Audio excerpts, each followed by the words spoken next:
All right, y'all. We back with another reaction right here on ABP Reactions. This one is called How Adrien Broner Burned Through $10 Million. We are all seeing Adrien Broner just being shambles on the internet right now, looking drunk, looking like an addict. It's looking crazy, man. Let's see what's going on. How did he blow through $10 million? AB once name was about billions, and now it's looking crazy. Let's go. At one point, Adrien Broner had it all: world titles, viral fame, and millions in the bank. But behind the flash and flex was a storm building no one wanted to admit was real. His nickname was The Problem, but it wasn't just about boxing. The real problem was that Broner didn't know how to stop spending. He thought the millions would never end. He thought the spotlight would never dim. What started as victory celebrations turned into a lifestyle that couldn't be sustained. Luxury cars, diamond chains, private jets, and wild nights. Every dollar was a symbol, until there were none left. What happened next wasn't a collapse. It was a slow, public unraveling. And when the illusion broke, so did everything else around him. This is the story of how Adrien Broner made $10 million and lost every cent. Adrien Broner wasn't born into wealth. He was born into survival. Growing up in the rough neighborhoods of Cincinnati, Broner was surrounded by crime, poverty, and a world that didn't offer many lifelines. He was fighting long before he ever put on a pair of gloves, fighting to be seen, to be respected, and to be safe. He's spoken about watching friends die, getting jumped, being arrested, and learning early on that the streets weren't going to show him mercy, but boxing did. And when he found the ring, something clicked. Broner's natural talent was undeniable. Fast hands, slick footwork, knockout power. He had the kind of swagger that made promoters take notice. By the time he was in his early 20s, he was being called the next Floyd Mayweather. And that's what he was acting like. He thought he was Floyd.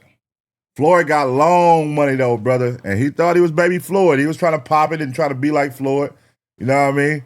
And yeah, man. It came with a catch. Defeated, flashy, young, and unafraid to speak his mind, Broner didn't just win fights, he sold them. That's when the money started pouring in. His 2013 fight with Paulie Malignaggi made headlines not just for the trash talk, but for the $1.25 million payday. His war with Marcos Maidana pulled in even more. Endorsements followed, bigger purses, nightclub appearances, and suddenly, Broner was on top of the world. There was no financial literacy, no accountant watching the numbers, no manager putting his foot down. Broner went from barely affording meals to tossing cash at the club like it was nothing. The people around him He was treating it like street money, y'all.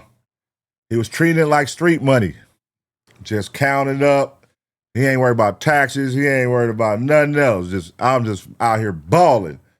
You know what I mean? Money machines, probably making videos, doing all that type shit. You know that corny shit niggas do when they get somebody. Didn't stop him. They encouraged it. Everyone wanted a piece, and Broner gave it away freely. Rolexes for friends, wads of cash thrown at fans, exotic trips on a whim. There was no long-term plan, just the high of now. And the more he earned, the more he spent. Broner had escaped poverty, but he never escaped the mindset that money wasn't permanent. He acted like every fight was his last, and spent the purses like it. He lived out every fantasy a broke kid might dream of: the fast cars, the diamond grills, the penthouses. But under the surface, something was already going wrong, and no one was paying attention. It wasn't just the wins that made Adrien Broner famous. It was the persona. Loud, cocky, and unfiltered, he was a walking headline. He dyed his hair wild colors, filmed himself in absurd situations, and threw money around like it was confetti. He made headlines by flushing $20 bills down a toilet. He once recorded himself pretending to eat a $100 bill sandwich. The boxing world had never seen someone quite like him. Someone who wanted to be a celebrity more than a champion. And for a while, it worked. His antics drove views. Fans tuned in to see what he would do next. He was viral.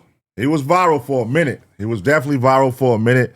But, you know, that comes with a catch, man. What goes up must come down. So, you know, they're going to show you at your highs when you viral and super, you know what I mean, funny, cocky, whatever. And they also going to show when you're going through it, when you're depressed, when you're broke. It's going to go viral the same way, man. So that's the catch-22 about being a viral, you know what I mean, entity. whether he'd win or implode. But what Broner didn't realize is that attention doesn't always pay in the long run. Behind the scenes, his behavior was scaring off sponsors. Major brands that once considered deals with him pulled back. TV networks that saw him as a rising star quietly began weighing their options. The boxing business isn't just about fists, it's about marketability. And Broner was becoming harder and harder to sell. He wasn't just unpredictable, he was becoming toxic. In 2016, footage of him allegedly assaulting someone outside a bowling alley surfaced. Instead of issuing an apology, Broner doubled down, brushing it off. When arrest warrants were issued for him missing court dates, he laughed about it online. He mocked the justice system. He ridiculed opponents. But the public was starting to lose patience. There's a fine line between being the villain people pay to see and being the guy nobody wants to associate with. Yeah. Promoters began distancing themselves. HBO and Showtime gave him fewer spotlight opportunities. And he started becoming bad for business. We can't align our brand with your brand. Your brand is too ghetto. Your brand is too ratchet, too dusty, too disgusting. You know what I mean? Too hood. And it's like our brand can't align with that right now, brother. So we got to move you out the way and we got to separate ourselves and let's go find somebody who brand better aligns. You know what I mean? And you thought it can get like that. You're getting so much money, you think, man, please, these niggas need me. They need me. And you always learn they don't need you. There's always another you out there. Yet, Broner didn't tone it down. If anything, he became more outrageous. But behind the cameras, those same outbursts were costing him millions. Canceled endorsements, legal fees, missed business opportunities. One boxing insider later revealed that Broner lost at least 2 major sponsorships, each worth 6 figures, because companies didn't want to be linked with his behavior. And when the fight purses began to shrink, those sponsorships could have been lifelines, but they were already gone. Broner had become a brand no one wanted to touch. And worse, he didn't seem to care. There's reckless spending. And then there's Adrien Broner. At his peak, Broner didn't just live large. He lived like a man convinced the money would never run out. Bentleys, Rolls Royces, Ferraris, he owned them all, sometimes several at once. He gave away Rolex watches like they were party favors. He'd walk into strip clubs and make it rain 5 figures in one night. All Damn, 5 figures. That nigga's in there tricking off. See, niggas regret this, bruh. Ooh, them nights you gonna look back and be like, I blew it. I could have been doing way smarter shit with my money, way better shit with my money. I'm out here blowing money on these bitches, cars, and strip clubs.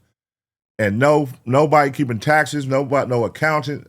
While his entourage hyped him up and recorded it for Instagram. But what looked like flexing was really masking a deeper issue. There was no plan, no savings, no strategy, just pure chaos. When financial experts looked into Broner's known income versus his spending habits, the math didn't add up. Court filings revealed he often had less than $20 in his personal bank accounts. And yet, every week, he was showing off another shopping spree, another private jet, another bag-secured moment. How? Because it wasn't real wealth. It was borrowed luxury. Many of his cars were leased. The homes? Rented. The jewelry? Financed. Damn. He was living on the illusion of wealth, feeding and niggas financing their jewelry. See, that's the thing. Like, me personally, I'm not a big jewelry buff, but the jewelry is crazy.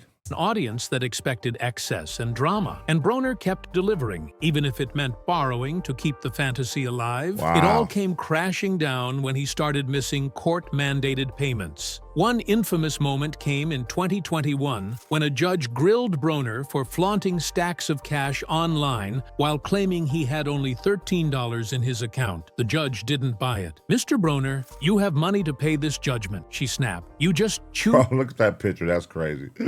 not to." That moment revealed the ugly truth. Broner wasn't broke because he never had money. He Wow. This is crazy, man. Adrien Broner, man, this is prime example, y'all, of terrible money management. You know what I mean? Managing money better than this. This dude out here flying, trying to live a life for the people, trying to show off, trying to make it seem like he bigger in life, like he could keep up with the Joneses, like he's baby Floyd. And look at this, man. No investments, no proper investments, not doing the right things with your money, man. And he could have done a lot, man. Getting millions of dollars is so much you could have did right, bro. So many investments you could have did to protect your future. And yeah, man, damn. was broke because he refused to treat his money with respect. He burned through over $10 million with Damn. nothing to show for it but a few faded memories and a mountain of legal trouble. And the worst part? No one told him to stop. His entourage encouraged it. His fans cheered it. The industry watched and said nothing. Because for a time, his chaos made them money too. But once the checks stopped clearing, Broner was left alone, with no savings, no assets, and no one left to blame. As the money began slipping away, the lawsuits started piling up. But Adrien Broner didn't just face legal trouble, he invited it. His reckless behavior outside the ring became a magnet for problems, and every legal issue came with a price tag. In 2018, he was hit with a lawsuit over a nightclub assault where he was accused of forcibly kissing a woman. A civil court ordered him to pay $830,000 in damages. That was just the beginning. Instead of addressing the judgment head-on, Broner avoided court. Why do these cats do this, bro? They get all this money and then go around these women and act like heathens, bro. Start groping them, trying to kiss them. Like, you know they're finna sue you. You're a check. You're walking around with big jewelry on. You're a famous, popular guy. They're not going. That's the easy way out for them. For a female, oh yeah, he tried to kiss me. I'm suing him. $830,000 for you trying to kiss a girl. Stupid. Like, you can't even be mad at nobody at that point. That's you. And he was probably drunk. And this is bad. Ignored hearings, he missed deadlines, and the penalties stacked up. By 2020, he was being held in contempt of court for failing to pay. But rather than stay low-key, Broner kept posting videos on social media showing himself with massive stacks of cash, luxury items, and wild nights out. He laughed. The courts didn't. A now infamous moment came in November 2020. During a virtual court hearing, Broner told the judge he had just $13 in his bank account, despite those videos showing otherwise. He claimed friends were sending him money through Zelle and Cash App. The judge wasn't buying it. "You have money coming in, yet you keep saying you don't," she said. "This is serious." The court eventually jailed Broner until he could prove he had the means to pay the judgment. That public humiliation, being ordered to hand over financial records, being called a liar by a judge, and briefly going behind bars should have been a turning point. But Broner kept spiraling. It wasn't just one lawsuit. Over the years, Broner's name appeared on dozens of legal dockets: assault charges, driving infractions, unpaid debts, child support issues, and missed court dates. Every fine, every judgment, every missed payment wasn't just a legal problem. It was another chunk taken out of his already bleeding finances. Life was kicking his ass. Oh my God, man. That's why you gotta, when they say money isn't everything, money isn't everything, y'all. Look at this, man. As soon as you get it, it can be taken away. And your life can go down a drain. Like, look at this, how the beginning of this video started to look how he looks now, man. Look at this. On top of the world. One of the most popular boxers that was on the come up, doing your thing, big fights for $1 million plus, to now getting sued, child support, missing court dates, having to go to jail. You know what I'm saying? $13 in your account. Like, dang, bro. And what made it worse was the pattern. Broner didn't handle issues quietly. He turned them into spectacles. He mocked his legal situations online, turned court appearances into circus acts, and treated serious charges like PR stunts. But the money that once insulated him from consequences, it was gone. And now, the law had him cornered. By the late 2010s, Adrien Broner wasn't the same fighter he once was. The speed was dulling, the hunger was fading, and the spotlight was shrinking. But instead of reinventing himself, Broner tried to brute force his way back to relevance. He began promising massive comebacks, each time saying, "This one's different." But the results never matched the hype. In 2017, he faced Mikey Garcia in a fight that was supposed to reignite his career. Broner lost decisively. He didn't throw enough punches. He didn't look conditioned. He didn't seem like the Broner of old. Critics called it uninspired. Damn. Fans called it disappointing. Damn. And behind the scenes, that fight purse didn't last long. Wow. Then came the Giovanni Santiago fight in 2021. Broner barely scraped by with a win. The performance was lackluster, the crowd wasn't impressed, and social media tore him apart. The numbers didn't lie. He only landed 98 punches in the entire 12-round fight. He looked slow, flat, disconnected. 98 the punches. guy who once predicted knockouts was now getting booed for survival mode. Each failed comeback had a hidden cost: training camp. Damn, this is sad, dog. This getting sadder and sadder watching it, just watching his life just go down in shambles. Dang. The rise to the top and the fall to the bottom. We are watching it right here with Adrien Broner, man. Pray for Adrien Broner, man. He needs some prayer. He needs some prayer, man. Life be lifing. This is prime example of life lifing right here, y'all.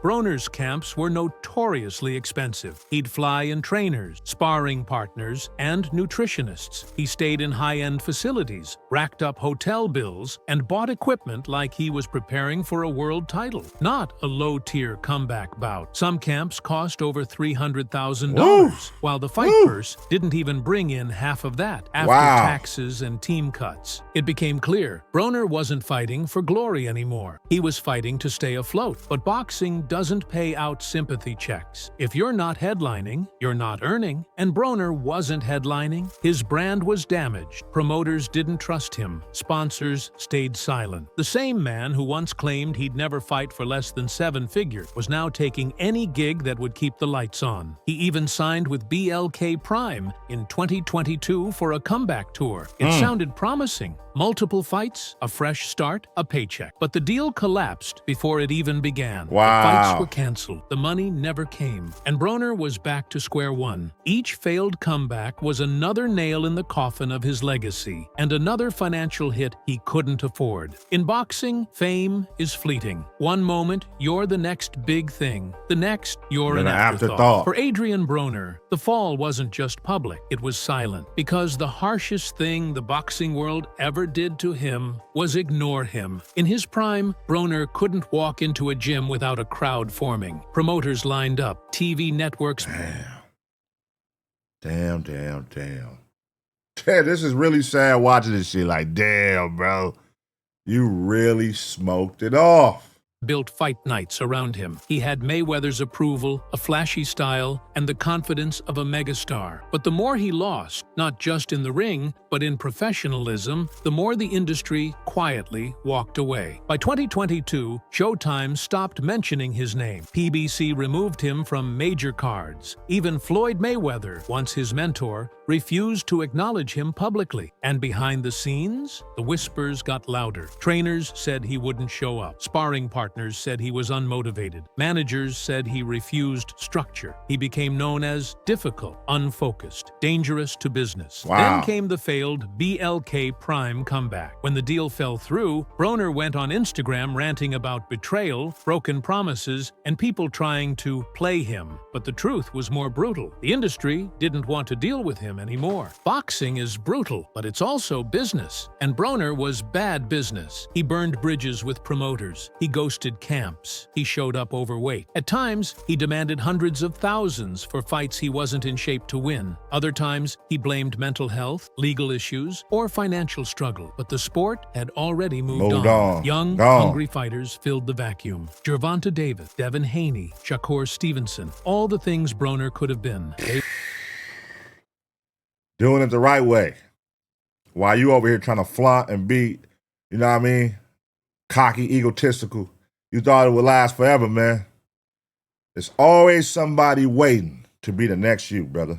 We're becoming. And the fan, they stopped asking, when will Broner come back? They started asking, is he okay? The man who once stole the spotlight now couldn't even buy his way into the undercard. And the scariest part of all, he still hadn't realized that boxing had closed the door behind him. Adrien Broner didn't fall alone, but he did fall surrounded by silence. The entourage that once cheered for him, the so-called friends who lined his pockets with bad advice, and even the trainers who once promised to guide beside him, they all watched. Some stayed around for the ride. Others disappeared when the money dried up. But through it all, almost no one stepped in to stop the spiral. In his peak years, Broner rolled deep. Dozens of people at fights. Security, stylists, hangers-on, camera crews. He flaunted his loyalty, saying he was taking care of everyone from back home. And maybe he was. But few of those people were telling him the truth. No one said, "Slow down." No one said, "Slow down, buddy." No one pulled him aside to say, "This can't last." Instead, they gassed him up, fed the ego, celebrated every excess. Behind the scenes, some in boxing tried to reach him. One former sparring partner claimed he tried to talk Broner into getting financial help. He didn't want to hear it, he said. He thought the money would never stop. Even some promoters warned him, quietly, telling him to invest, to save, to build a future beyond the ring. Yeah, it's a lot of money, bro. Like, and this shit don't last forever. This look at the sport you in. You in boxing, man. Shit, that don't last forever. Get up out of there, man. Get up out of there. You got to prepare for your future, plan for your future, and you did none of the sort. And you was, when people was trying to help you and trying to tell you was shooting it down. So now you're gonna be all the way back to square one. Everything you worked hard for is gone. What are you gonna do? And somebody that's used to having millions, and it's hard for them to go back to working a 9 to 5. So what are you gonna do? Now you're gonna start selling your soul. This is when the selling your soul process comes in. What are you gonna do? Because you're gonna be chasing that high of earning millions, bro. And that's not common. The common man don't make millions of dollars. So shit, what are you gonna do now?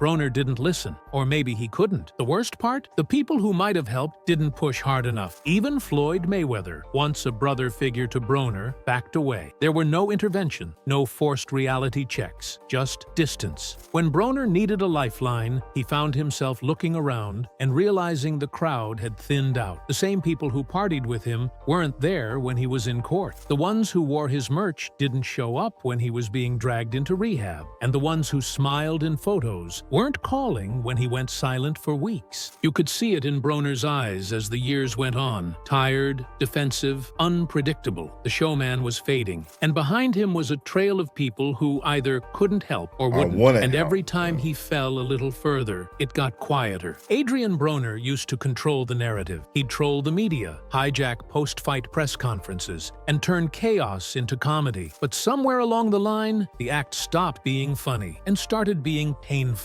By 2020, Broner's Instagram became a digital diary of his unraveling. One day, he was posting videos partying with women and money. The next, he was crying into the camera, talking about depression. In one haunting live stream, he whispered, "I just don't know what's going on anymore." The comments rolled in, some supportive, others mocking. But the man behind the screen was cracking. He posted direct messages to Al Heyman, his longtime advisor, begging for a fight, begging for cash. Damn, this nigga done turned into a panhandler online, a bum. Like, come on, man. They leaving out the most important part, man. Is substance abuse, man. The liquor, something. That's also played a major toll. Every time you see him, he fucked up. Like, he's off something. Liquor, drugs, I don't know. But he's always off something, and he looks terrible, man. And that shit plays a part, too, in your decision-making, for sure. He shared screenshots of his bank balance. He claimed he was owed money. He said people had turned their backs. But whether any of it was true didn't matter. The desperation was real, and it was public. In August 2022, Broner shocked fans by pulling out of a scheduled fight just days before it was set to happen. He blamed mental health. "I'm going through a lot at this moment in my life," he wrote, "but I have to step back and overcome these obstacles before I go put my life on the line inside the square circle again." Fans were divided. Some showed support. Others accused him of making excuses. But those closest to him knew this wasn't just about boxing anymore. Broner was battling demons no one could punch through. Days later, he was back online, dancing shirtless to loud music, drinking, smiling as if nothing happened. The cycle was exhausting for fans, for the boxing world, for Broner himself. Even when he checked into rehab in 2023, there was a sense it might not last, and it didn't. Yeah. Soon, he was back out, back online, and back to pretending everything was fine. But the performances felt hollow. The bravado felt strained. Each video, each post, each erratic rant was a cry beneath the surface. Please, someone help me. And yeah. That's exactly what I was realizing too. Because I was following him. I unfollowed, bro. I ain't gonna lie. I was like, this page is depressing. Like, he had did something. I think it was went on there crying. I think it was with like a gun, like he was gonna commit suicide or something. There, I was like, oh my god, this is wild, man. Listen, what is going on, bro? Get yourself together. Get some help, man. Get some help, Adrien Broner.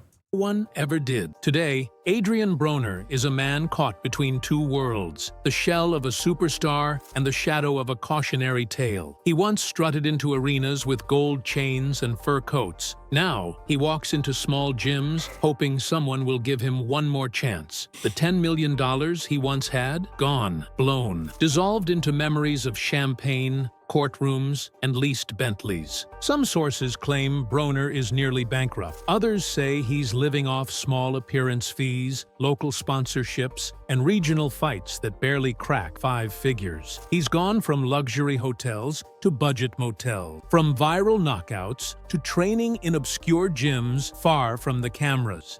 He still posts videos, still talks about comebacks, still flashes money, but it's different now. Different now, Comments buddy. are filled with pity, not envy. The laughs are gone, and the shine is dull. The IRS reportedly has eyes on him. Old lawsuits still linger. Legal debts haven't disappeared, and the lifestyle he once paraded can't even be faked anymore. Life is lifing. Life is lifing. Broner has 4 kids and no stable financial base. What happens when the fight checks dry up for good? Even the boxing world has moved on. New stars have taken his spot. New names fill the arenas. And Broner's name, once bold on posters, is now spoken with a shrug. Yeah, I wonder what happened to him. There's no retirement plan, no business empire, no fallback. Just a man who once had it all and let it all slip through his fingers. He made $10 million. He spent it faster than it came. And now, all that's left is the lesson. One that every young fighter should study, and one that Adrien Broner has to live with every day.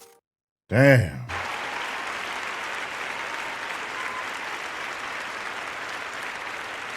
Adrien Broner, man. We are watching slowly just. It'd be so crazy because, like, it's nothing you can do. Like, we don't have no close connection. That ain't like our homie, our cousin, our family. It's just a celebrity that, we got to know through him being a celebrity, a famous boxer. It's nothing we can necessarily do ourselves, but you would be like, damn, I wonder what can help him. Who can help him? We see it unraveling. And if we see it, we know the people close to him see it. They like actually get to live in real time with it. They get to hear the actual conversations and see him every day or see him once a month, whatever. We don't see him at all aside from online. But I know they see it. And if you think like somebody's around him not trying to help him, I'm sure people are around him trying to help him or tried to help him. And he denied it. He probably you got to look at his ego, how he was in boxing too. That I don't know if that was a character, if that was really him. Like, he was an egotistical guy. And as they said right here, people was trying to tell him, get you a financial advisor, get some help, start planning for your future. And he didn't want to do it. He didn't want to take that route. And like not having an accountant and you got all that money, like, bro, who's keeping track of the money? Who's keeping track of the money? Even though some accountants can, F you over, but who's keeping track of the money? You for sure now. You too busy throwing at strippers and blowing it on money on cars, houses, all this stuff, and you still got 4 kids. So did child support come in play? Because if child support came in play, they about to be tearing you up now that you ain't got no money. So now you really have to sell your soul. That's going to be the next process where you're going to have to see him start doing some shit that is embarrassing, but he needs the chili. And as a man, and when you're in that situation, I hope you're doing that for your kids, if that's for your kids, not doing it because, and still be a deadbeat. Like, you're doing it for money for yourself and be a deadbeat. Like, that's the fucked up part. Like, you had it all at the grip of your fingers and you let it go, man. You dropped it. Like, man, what? We all would not kill, but we all would love to have $10 million. $10 million based off of skill where I could just walk in here for 12 rounds, fight you and get $1 million for this fight. Come on, man. Take it serious, brother. Now it's too late. Because now you done burnt them bridges. Nobody wants to work with you. No promoters want to deal with you. You have this rapport of flaking and not showing up, taking it serious. And once you burn bridges, y'all know how it goes. It's over with, man. It's over with. You will have to do something to win the people back over, and that's going to take years. So, I mean, hopefully he gets help. Hopefully he gets help, man. But pray for AB, man. Let me know what y'all think about this in the chat, man. Leave a comment section what y'all think about AB. Do he got another chance? Do y'all believe in second chances? Should he be given another shot? Do y'all think he would take advantage of another shot if he was given it? Is it possible he would go get cleaned up? Let me know what y'all think in the comment section, man. Smash the like button, and as always, get ready for the next reaction.